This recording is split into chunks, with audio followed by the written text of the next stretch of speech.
इशफाक साहब जैसे लोग जो उनसे हैं वो कोई ऐसा नहीं है कि अचानक इशफाक साहब बन गए। इशफाक साहब पूरी ज़िंदगी का नाम है। आपको अगर मौका मिले कि इशफाक साहब की पूरी ज़िंदगी को पढ़िए आप, तो ये इशफाक साहब वानो आपा बताते थे कि हम लोगों की गुर्बत इतनी थी कि उस गुर्बत को मिटाने के लिए घर का जो सामान हमने लाना होता था वो स्क्रिप्ट बेचा करते थे, लिख के ड्रामे का एक सीन बनाया, उसको बेचा और उसके सोफे आ गए। अगली बार दोबारा लिखा है तो बर्तन आ गए, अगली बार दोबारा लिखा है तो रजाइयां आ गई। यानी कि जिंदगी पूरी की पूरी राइटिंग को देना, कलम से दोस्ती को देना। और फिर उससे बढ़ के मैं इशफाक साहब को जो बड़ा क्रेडिट देता हूं हमेशा, कि इशफाक साहब ने सिर्फ लिखा नहीं है, इशफाक साहब ने बामकसद लिखा, ऐसा लिखा है जिससे पढ़ने वाले की जिंदगी में कोई तब्दीली आती।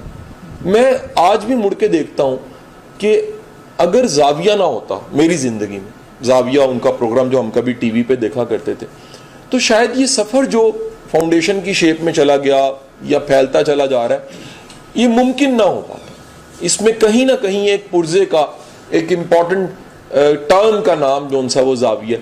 कमाल क्या था इशफाक साहब का, मेरी चंद मुलाकातें और मोहब्बत भरी मुलाकातें, कमाल ये था जो मैं आपके साथ ऑब्जर्वेशन शेयर करने लगा हूं। आप इसको एक छोटा सा म्यार भी बना सकते हैं।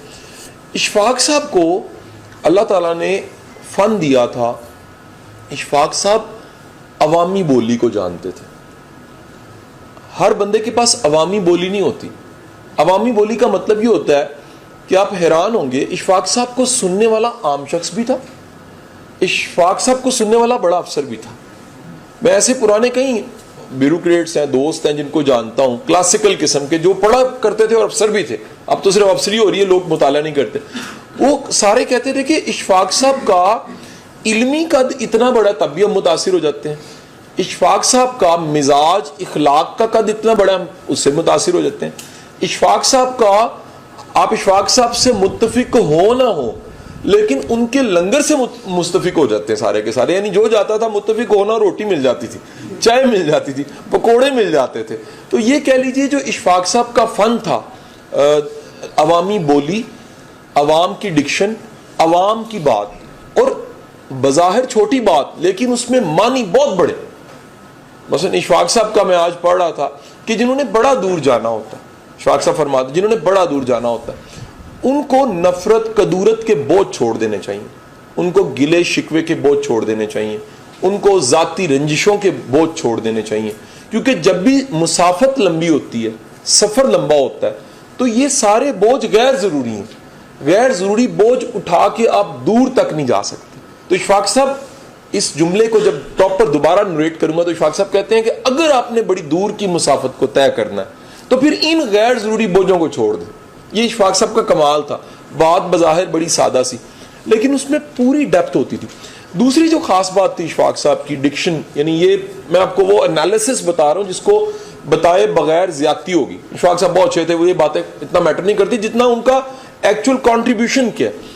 इशफाक साहब का सफर कहीं राइटिंग से अगला जो जंप था वो था तलकीन शाह। आप में से बड़े कम लोग इस चीज को जानते होंगे, क्योंकि मेरे मुताबिक जिससे इश्क होता है ना, बंदा उसके बारे में वैसे ही तहकीक शुरू कर देता, वैसे ही जानता रहता। मेरी पहली मोहब्बत तो जो उनसे वासिफ साहब थे।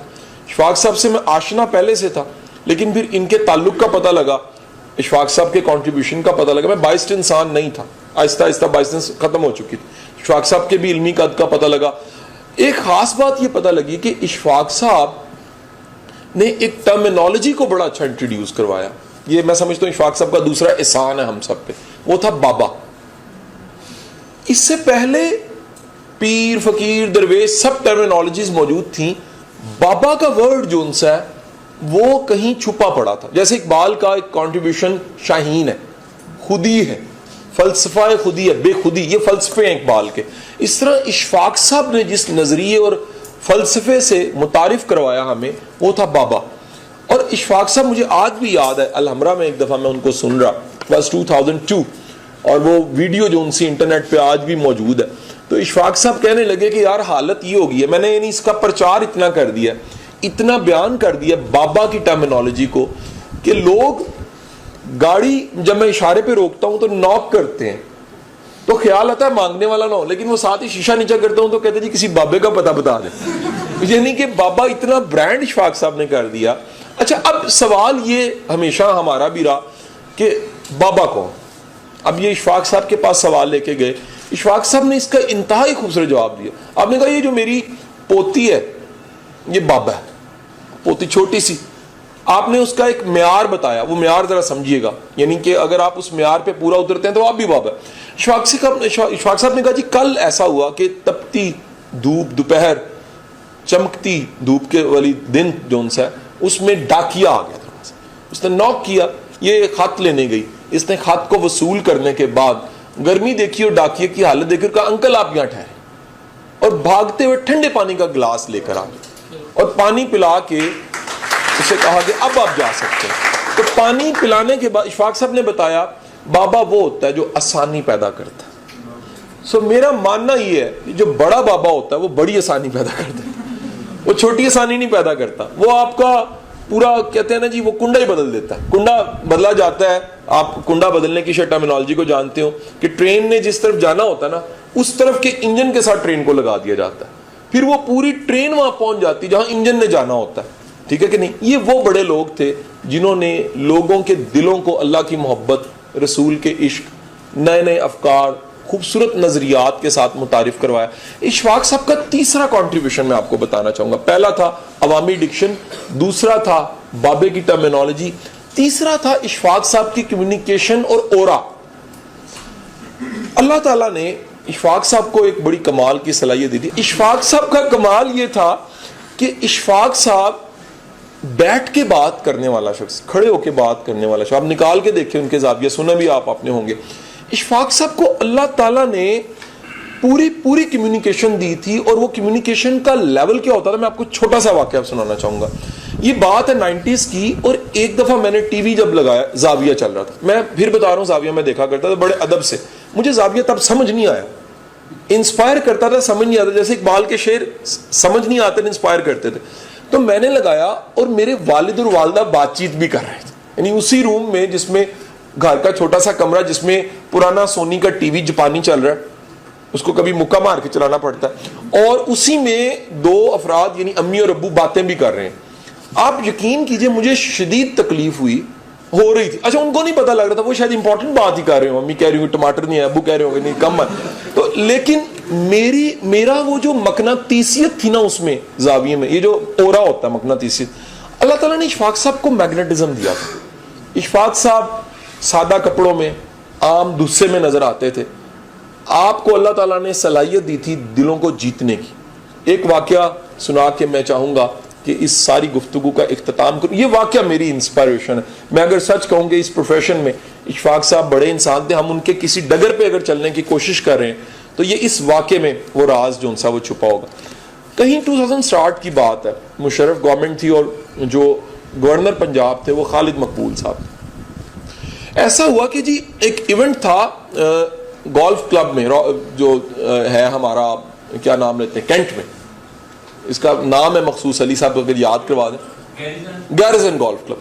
तो गैरिसन गोल्फ क्लब में ये एक शादी का फंक्शन था, एक कोई बड़े साहब थे, बिजनेसमैन थे, उनकी बेटी की शादी थी। और वहां ऐसा हुआ कि उस शादी में एकदम से सायरन बोले, हूटर सायरन पू पू करके बोले, और एक तरफ से पूरा मजमा खड़ा होना शुरू हुआ। तो देखा गया गवर्नर पंजाब आ गए उस शादी के फंक्शन में, बड़े बंदे की, बड़े इंसान की बेटी की शादी, तो गवर्नर साहब आ गए। तो गवर्नर साहब आए हैं तो सबका सब मजमा उठ के गवर्नर पंजाब आ गए, ताकत थी। और उसके बाद उन्हें सब ने कोई साथ खड़े होकर तस्वीरें बनाई, दूल्हा दुल्हन स्टेज पे थे, वहां तक वो गए। और थोड़ी देर ही गुजरी, कोई हुटर नहीं बोला, कोई सायरन नहीं बोला, एकदम से एक तरफ से लोग उठ के खड़े होना शुरू हो गए। तो कहीं देखने वाला ये बता रहा है कि ख्याल आया कि अब तो मुशर्रफ ही हो सकता है, यानी प्रेसिडेंट ही हो सकता है या पीएम हो सकता है, लेकिन ख्याल आया हुटर तो नहीं बोले। तो उसने सोचा कि एलानिया नहीं आया होगा, खामोशी से आ गया होगा प्रेसिडेंट पाकिस्तान।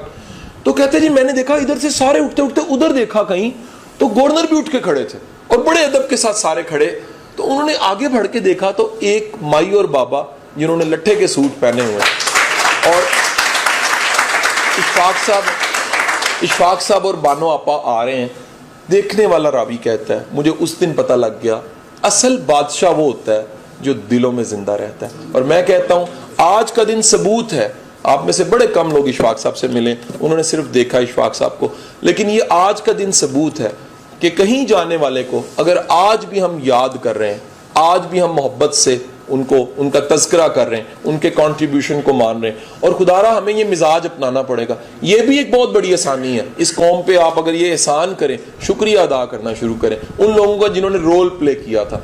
कल को आप करेंगे ना, फिर आपको पता लगेगा तारीफ कितनी ज़रूरी होती, एक्नॉलेजमेंट कितनी ज़रूरी होती है। जिन्होंने ज़िंदगियाँ लगा दी और हमें इंट्रोड्यूस करवाया तलकीन शाह से, गडरिया से, छोटे छोटे जुमलों से, बड़े बड़े फ़लसफ़ों से, जाविया से, ये सब चीज़ें इंट्रोड्यूस करवाने वालों को अगर आप नहीं मानोगे, यकीन करो इस माशरे का हीरो उसामा